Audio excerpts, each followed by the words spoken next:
훅 인터뷰. 모두를 위한, 모두를 향한 모두의 궁금증 훅 인터뷰. 오늘 오전 국회에서 추경이 통과됐습니다. 다음 주부터 제4차 재난지원금 지급됩니다.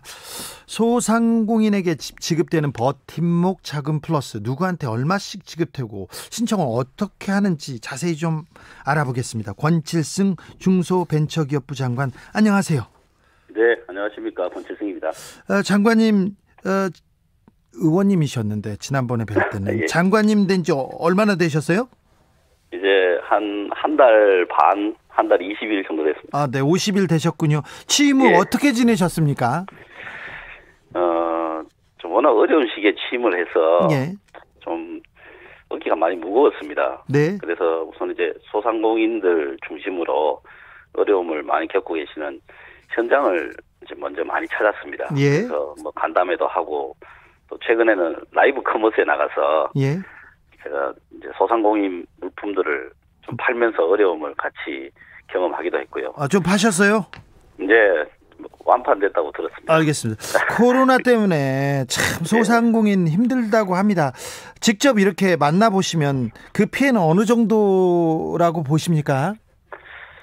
이제 피해를 이제 좀 가름하는 게 기준이라든 이런 게 굉장히 좀 애매하고 어려운 문제입니다. 예. 좀 말씀을 드리면 매출로 할 건지 뭐 영업이익이라고 하는 기준으로 볼 건지 또 그런 데이터가 제대로 있는지 이제 여러 가지 문제가 섞여 있지 않겠습니까? 네.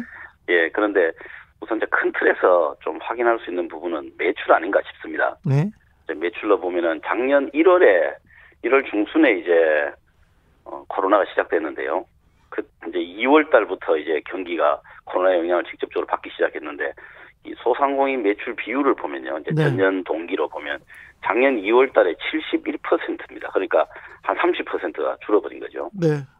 그리고 12월 달 이제 작년 12월 달 한 이제 서너 달 전에는 63%로 떨어졌습니다. 그러니까 거의 40% 정도 매출이 이제 감소한 거죠. 예. 그 전해에 비해서. 그러다가 이제 올해 1월 달에는 한 75% 정도 조금 이제 상향되는 좀 나아지다가. 예, 조금 나아지기는 하고 있습니다만 아직까지는 뭐 어려움이 그동안의 어려움이 계속 쌓여 있고 또 향후도 불투명하기 때문에 네. 아직은 어려운 상황입니다. 예. 다음 주부터 지급되는 소상공인 버팀목 자금 플러스에 대해서 좀 네. 여쭤보겠습니다. 요거 네네. 뭡니까? 예전에 버팀목 자금은 들어봤는데 자금 네네. 플러스는 뭡니까?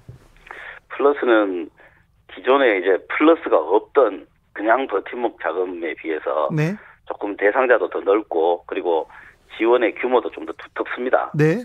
제가 그러니까 사각지대가 조금 더 많이 해소된 그런 프로그램인데요. 이번 추경 예산으로 마련된 걸 가지고 지금 주는 거죠? 그렇습니다. 우선 이제 금액 대비로 보면요. 네.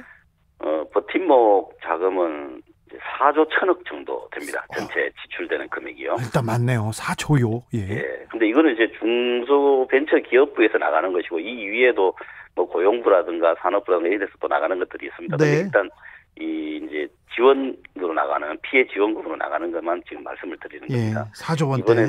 이번에는 한 6조 7천억 정도로 추정하고 있습니다. 6조 7천억이요? 예. 그래서 이제 전번보다는 훨씬 더 일단 전체 규모에서 훨씬 더 커졌고요. 네. 그동안에 이제 사각지대 아니냐 또 예.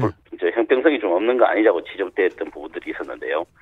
상시 근로자가 이제 5인 미만의 사업체에만 지원을 했었습니다. 저번에는. 네. 근데 이번 이제 플러스에서는 상시 근로자 그 근로자 수 제한을 없앴습니다. 예.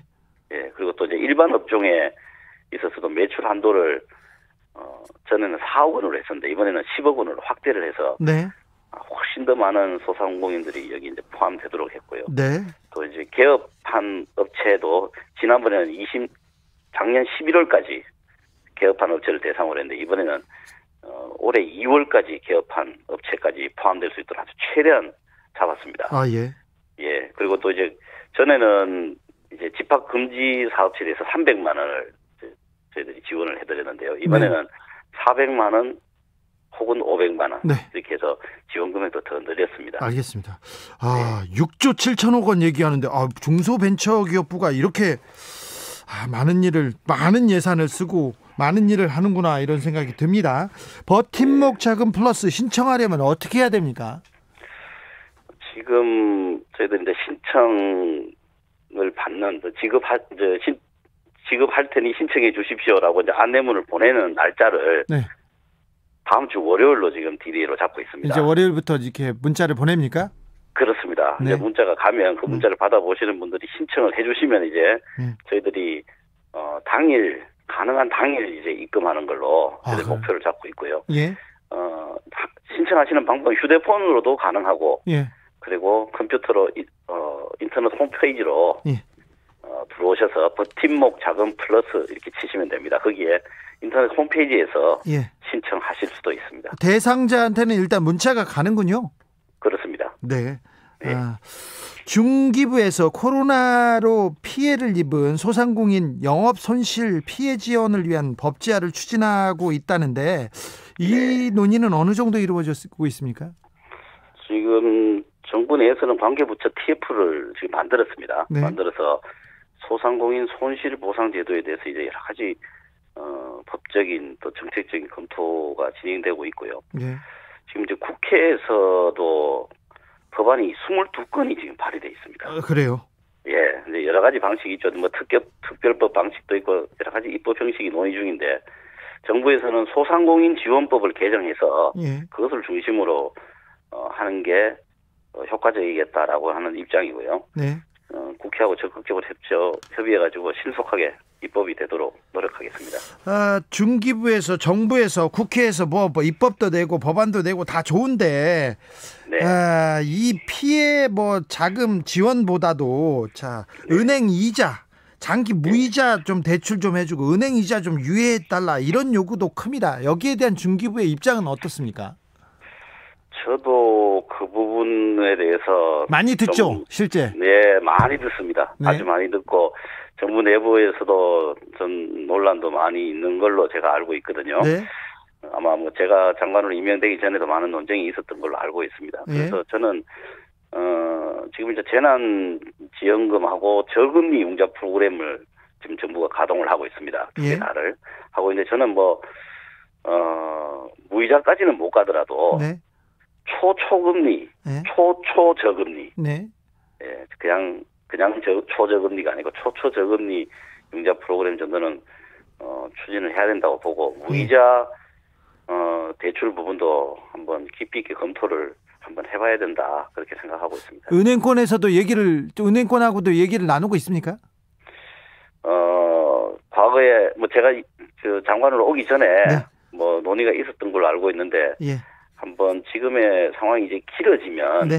점점 더 어려워지는 거 아니겠습니까? 예. 이 상황이 길어지면 그러니까 이전에 검토했던 때보다 지금의 상황이 좀 더 어려워진 것으로 판단하고 네.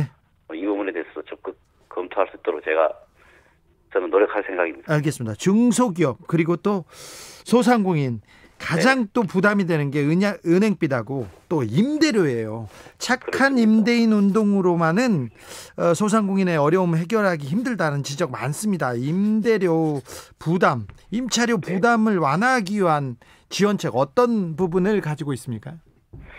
우선은 이제 저금리 특별 대출 같은 거를 임차료 부담을 좀 완화하기 위해서 하고는 있습니다. 네. 하고 있는데 지금 우선 통계를 좀 말씀을 드리면요. 우리나라 소상공인들이 임차 비율이 한 79%, 거의 네. 한 80%가 된답니다. 그렇죠. 그래서 네, 자가에서 높죠. 네. 자가에서 이제 영업하시는 분들이 한 20% 정도밖에 안 된다는 뜻이죠. 네. 또 평균 월세가 한 143만 원 정도 된답니다. 아, 그래요? 예, 이건 물론 집집이 다르고 각양각색이긴 하지만 예. 평균적으로는 그렇고요.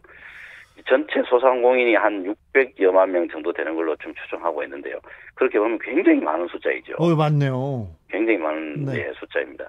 그래서 이제 저금리 특별 대출 이런 걸 하고는 있지만 착한 임대인 운동은 사실 법제화된 게 아니잖아요. 예. 예, 다만 이제 세액을 공제한다든가 또 이제 이런 착한 임대인에게 또 정책 자금을 융자해준다든가 하는 인센티브를 하고는 있는데 저희들이 파악하기에는 한 4만여 명 정도가 착한 임대인 운동에 동참했다고 이제 알고 있습니다. 현재 그렇게 파악하고 있습니다. 그래서 말씀하신 대로 그렇게 하기는 이 운동만으로는 그렇죠. 근원적인 해결을 하기는 좀 쉽지 않다고 보이고 특히 단기적으로는 네.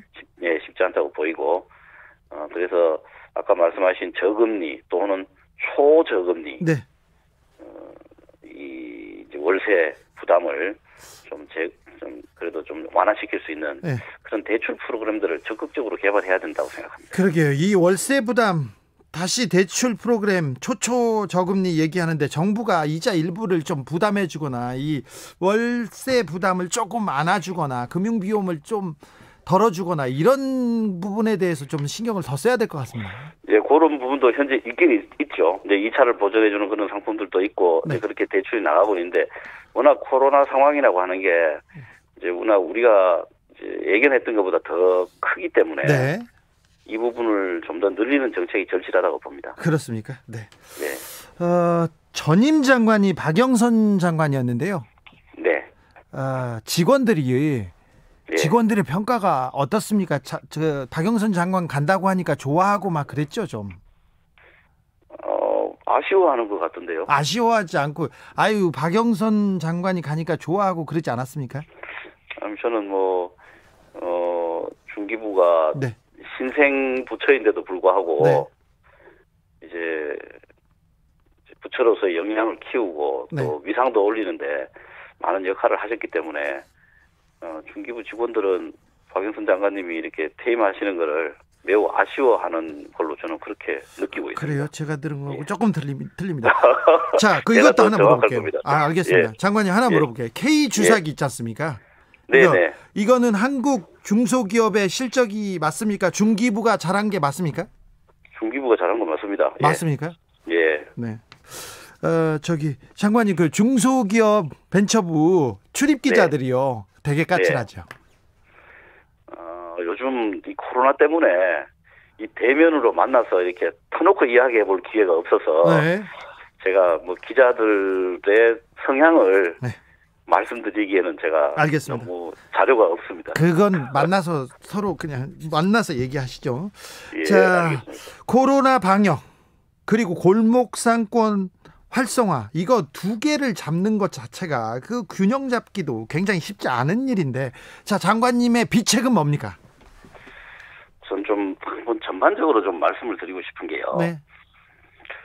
지금 오늘도 보면 이제 네덜란드나 아이슬란드, 프랑스 이런 나라들이 이동 조치 제한 조치 이런 것도 고려하고 봉쇄 조치 이런 것도 연장한다고 하고 이러고 있거든요. 네. 독일 같은 데는 여행 금지 방안도 검토한다는 말도 있고 그랬습니다. 예. 근데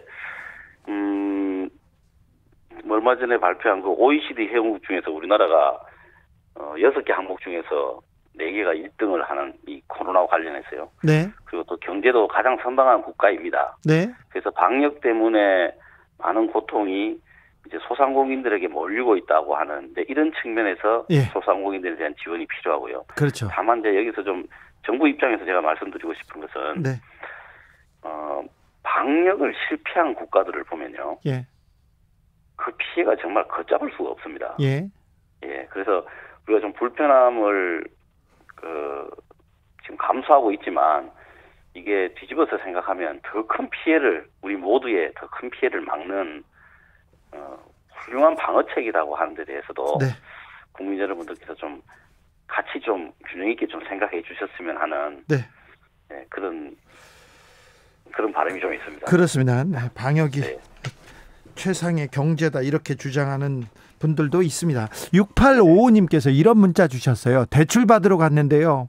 7천만 원 대출하는데 보증료가 150만 원입니다. 너무 힘들어요. 이렇게 얘기합니다. 이 부분 좀 너무 네. 많은데요. 네, 그래서 이번에 이제 보증료 관련한 이제 보증을 하려면 보증 회사가 기본적으로 재산이 좀 있어야 되지 않습니까? 예. 예, 그래서 그 보증료 이제 지역 보증인데 거기에 한 이번에 제격이 250억 예. 정도를 더 예산을 넣고 하는 그런 내용이 있습니다. 그래서 향후에 아까 초저금리 혹은 무이자 예. 이런 대출 프로그램에서는 보증료에 대한 그런 문제도 역시 똑같이 감안이 되는 겁니다. 알겠습니다. 네. 네. 취임 50일 되셨는데 이렇게 돌발 질문에도 대답을 잘하시네요, 장관님. 그러니까 약속 대례를 하셔야지. 안 물어보기로 한 걸 막 물어보시네요. 그럴 수도 있죠. 이것도 돌발 질문 있습니다. 0545님 목소리가 이재명 지사인 줄 알았어요? 그러신가요? 네, 예. 네. 자, 마지막으로 코로나로 어려움을 겪고 있는 소상공인 분들께 한 말씀 부탁드리겠습니다. 예, 지금 어려움을 겪고 계시는데 저희들이 요즘처럼 다다익선이란 말이 정말 생각날 때가 없습니다. 다다익선이요? 예, 정말 더 많이 드리고 싶고 또 지원도 해드리고 싶고 모든 정책을 동원하고 싶은데 이런저런 한계 때문에 그 기대에 미치지 못하는 것에 대해서 먼저 죄송하다는 말씀을 드리고요. 이제 백신 주사가 시작되었으니까요. 네. 머지않아서 이제 이 터널을 벗어나게 될 것입니다. 네. 그래서 그때까지 기운 내시고 또 정부에서도 게으르지 않고 네. 우리 소상공인분들 그리고 또 이것 때문에 여러 가지 피해를 보고 계시고 어려움을 겪고 계시는 국민들께 힘이 될 수 있는 방안들을 꾸준히 찾도록 하겠습니다. 더 열심히 뛰어주십시오. 네, 감사합니다. 지금까지 권칠승 중소벤처기업 부장관이었습니다. 감사합니다. 나비처럼 날아 벌처럼 쏜다.